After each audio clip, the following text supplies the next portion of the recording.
Hi friends, welcome to Nessa's Nook. So yesterday I did a very small grocery haul, but it was still kind of expensive. It was over $60. But I did stop to Aldi's and I picked up 12 packs of the 8-ounce mushrooms. Now I had full intentions of actually canning these, but a few of you subscribers said, hey, make the video of you canning these. And now I know my sister over at City Girl Homestead, she buys like the number 10 can and recans those. I mean, that's fine, but when they're on sale for $1.49, yes, it does take a little bit of work, a little bit of effort, you know, whatever. So I just usually, when they go on sale, I stock up. I'll be doing some of those little 8-ounce jars. If I can find my little 4-ounce jars, I think I'm going to do a few of those too, because there's times like if I want a pizza and I don't want to mess with my freeze-dried ones, I could use the 4-ounce ones for like a small pizza for me. And, you know, if it's not a meal that I need a lot of mushrooms, I can use the jelly jar. You know, what would be a jelly jar, but it's like, I call it my yogurt jars, because that's what we put our yogurts in, my homemade yogurt. So, I'll be making most of these in this. I'm going to recount, well, once these are done, I would know more so what's going on.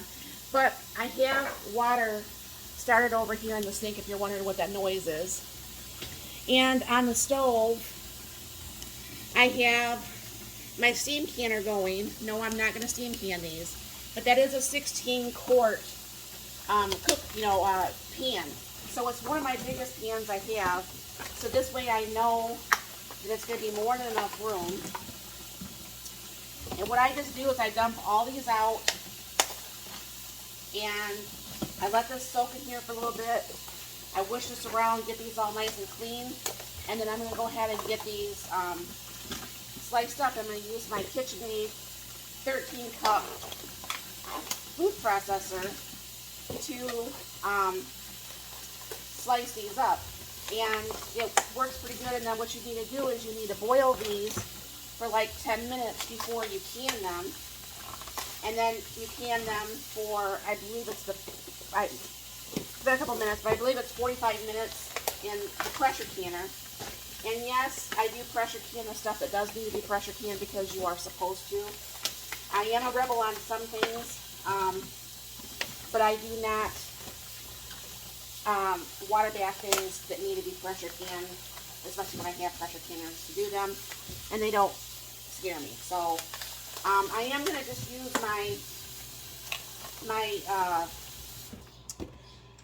my 16-quart Presto that goes on the stove, because that's what all that's going to look like here. So I'm going to go ahead and twist this around a little bit.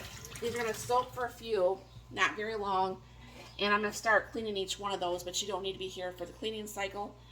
And then, like I said, I have that brand new Presto my husband bought me for Mother's Day.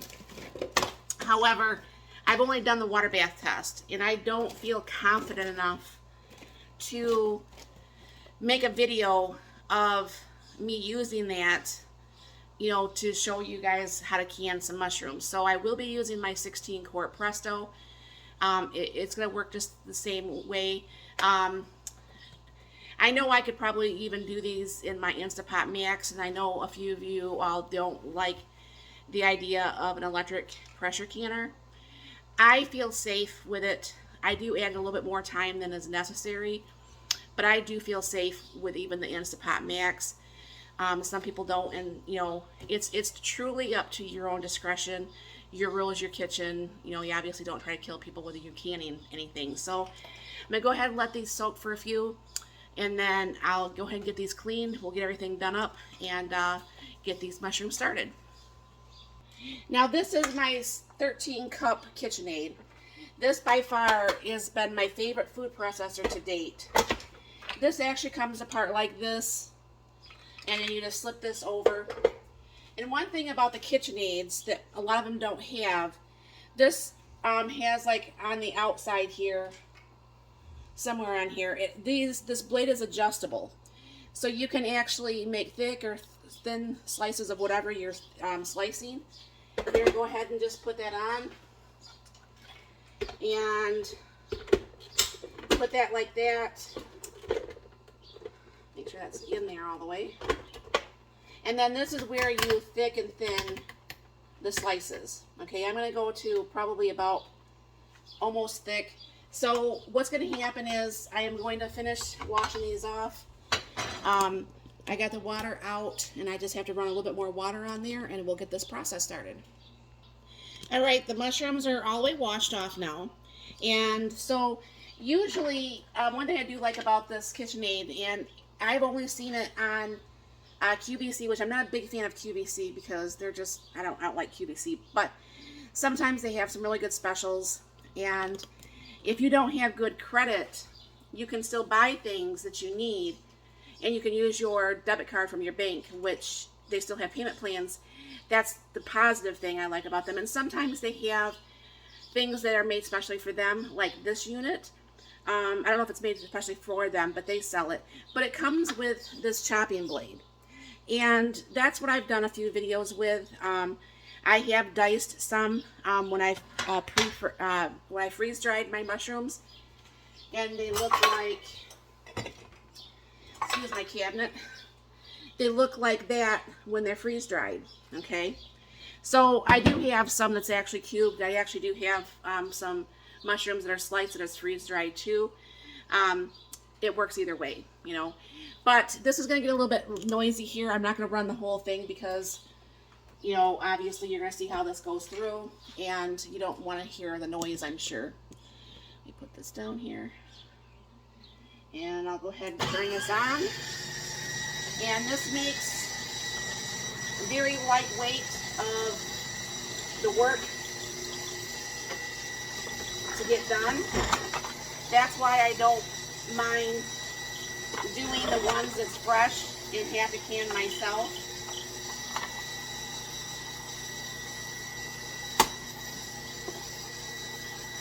But I always start with a clean sink.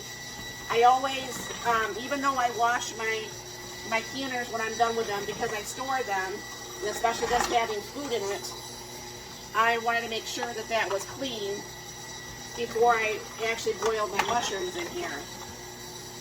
Now my husband's a lot faster at pushing these through here than I am, but you'll see how fast one load goes through here.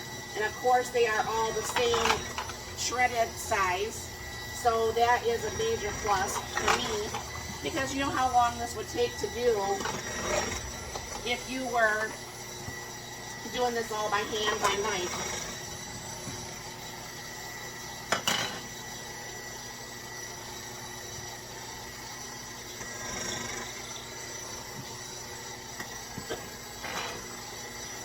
And I will go ahead and stop this, and the lid just comes off like so, and I'll pull this off. And as you can see, this is one whole pitcher so far of the mushrooms. Go ahead and throw those in the boiling water. I'll get this finished and I'll be back. Alright, because this is heavy, Mark always dumps my water for me. I am so grateful he's stronger than I am.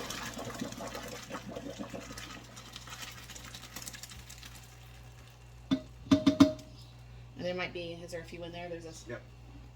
There's a, faucet out of the way. There. There's a lot more there. Look at that.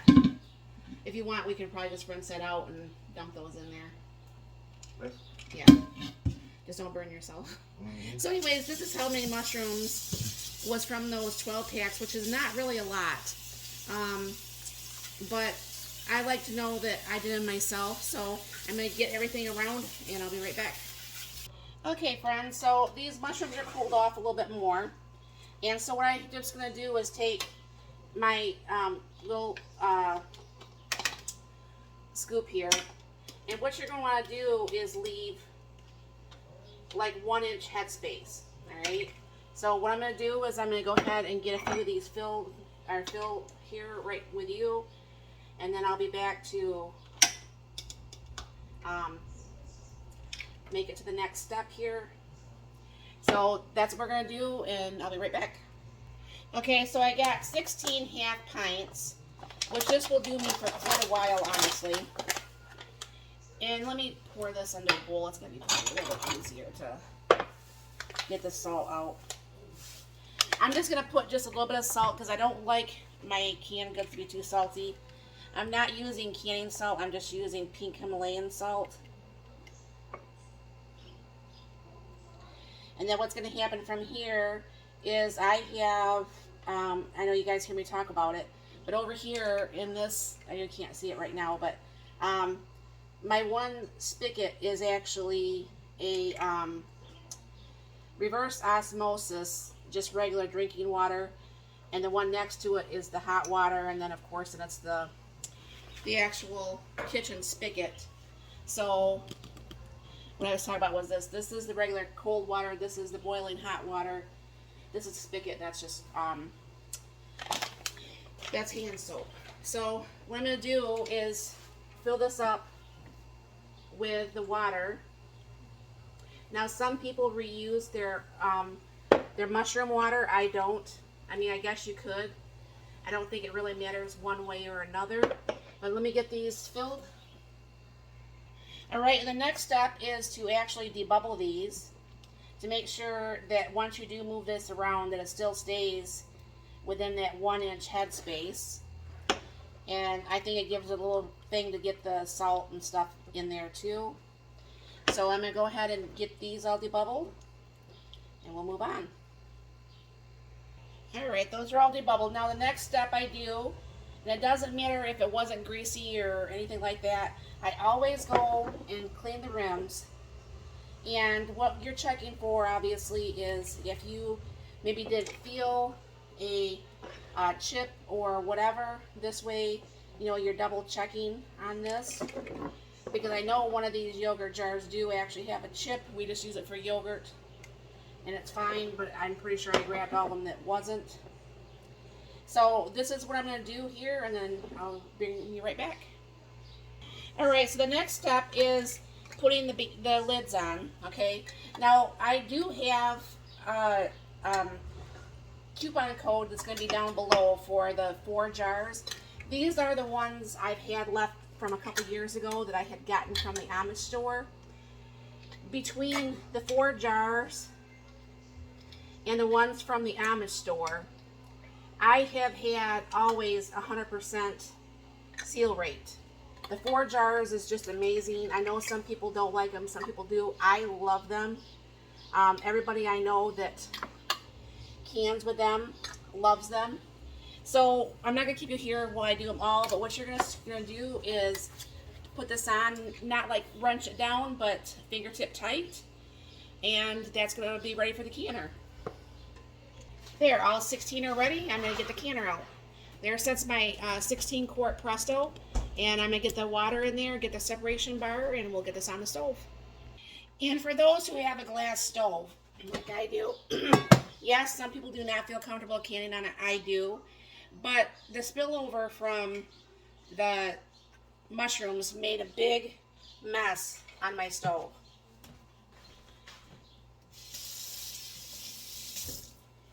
Get a little bit more water on here because this thing is still hot. And I'll show you, this was some Barkeeper's Friend. And this is what I do with any time my stove has a spillover. And that's how I've managed to keep my stove looking almost brand new. Let me put a little bit more water on there.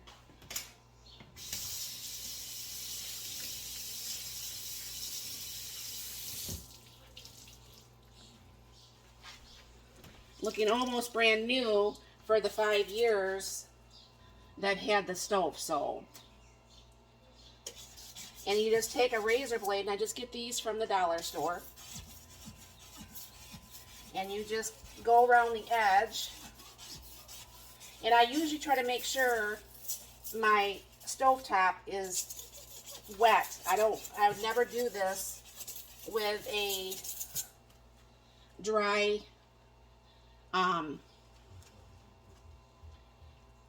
you know, just dry with a razor blade. I don't know if it would scratch it or not. Now they do actually have ones that's actually made for your stove, but you could pick up 4 of these at the dollar store for $1.25, so that's what I do. Let me kind of pick up my mess here, because this is the burner I want to use because that's the biggest one. Now this is not done as good as I would like after a meal, obviously, because I'm still going to be canning and it's going to make a big mess. But there you go, my friends. Looks like brand new, and it's ready for the pressure canner. So let me bring this back a little bit.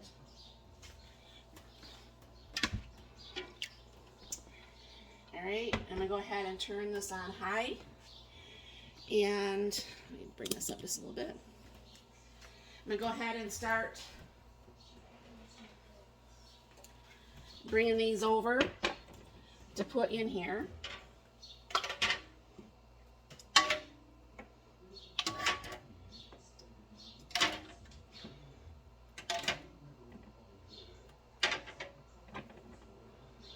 Alright, so because you have to stack these, you're just going to use another row and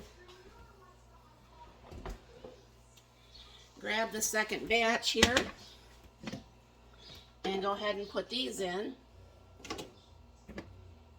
And I don't put vinegar in my water, I just wash off my containers. And then you always want to make sure your gasket is good, that you've already looked through here, make sure everything's fine. Look through all this, that everything's fine, which it is. Make sure your back gasket's fine. Make sure all this is fine. It's really dirty, but they get dirty, so I don't even, I mean, I try to keep them clean, but they don't stay as clean as I would like them to.